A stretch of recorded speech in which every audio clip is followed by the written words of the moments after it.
नमस्कार खवय्यांनो, मी सुषमा रुसरू किचनमध्ये तुमचं मनापासून स्वागत करते।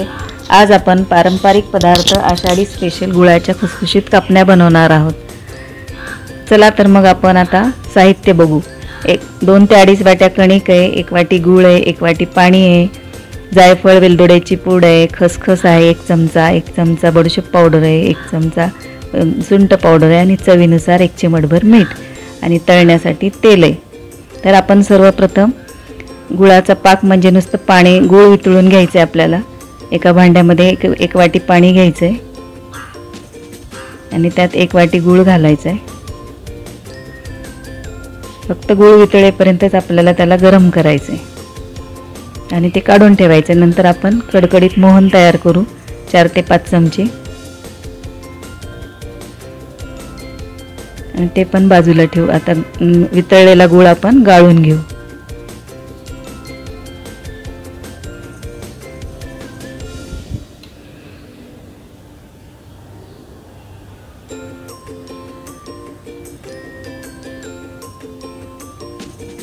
आणि सर्वप्रथम परातीमध्ये आपण 1 वाटी पीठ घेऊ आणि जसं लागेल तसं आपण वरती घालू त्याला। आता 1 वाटी पिठामध्ये आपण सगळे कोरडे मसाले घालू। बडीशेप पावडर 1 चमचा घालू,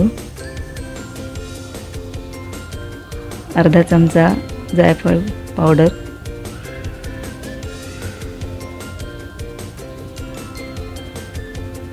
वेलची पावडर घालू आणि सुंठ पावडर 1 अर्धा चमचा घालू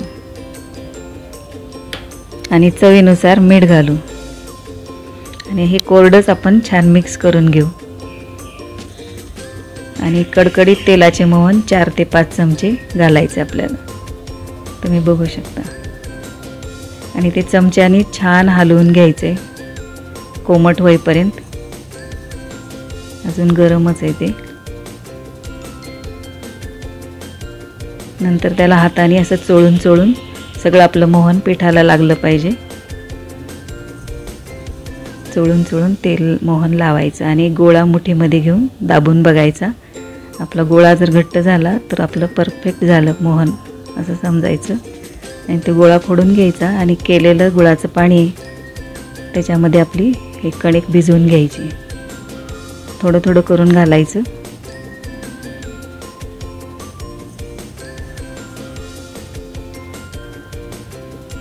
साधारण मला याला 2 ते 2.5 वाट्या कणिक बसलेली आहे। त्याला थोडासा तेलाचा हात लावायचा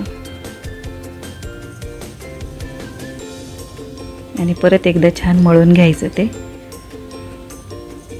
आणि झाकून ठेवायचं 10 ते 15 मिनिटासाठी। तुम्ही बघू शकता 10 ते 15 मिनिटानंतर आपलं हे पीठ किती छान भिजलेलं आहे। ते पीठ काढून घेऊन आपण पोळपाटावर त्याला परत एकसारखं मळून घेऊ।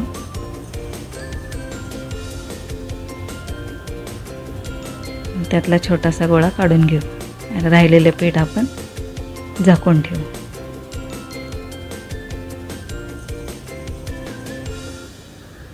तो गोळा थोड्याशा कोरड्या पिठामध्ये गळू अगदी पीठ थोडंसं लावायचं आणि त्याची मोठी पोळी लाटायची आणि त्याच्यावर खसखस पसरून घ्यायची।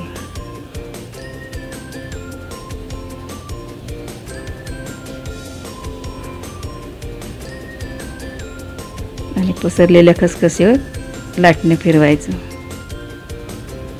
जेणेकरून ते तळताना तेलात उतरत नाहीत खसखस। आणि लाटण्याच्या सहाय्याने आपण कापण्या कापून घेऊ।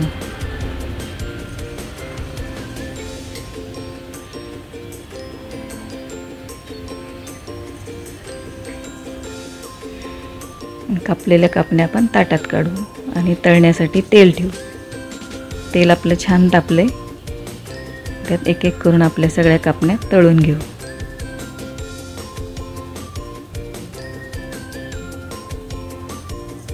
एक मिनिटभर हलवायचं नाही, मग उलटपुलट करून त्याला तळून घ्यायचं की त्या काढून घ्यायच्या। तळल्यानंतर त्या मऊच दिसतात, पण थंड झाल्या की त्या खुसखुशीत होतात। मग अशा सगळ्या आपण कापण्या तळून घेऊया।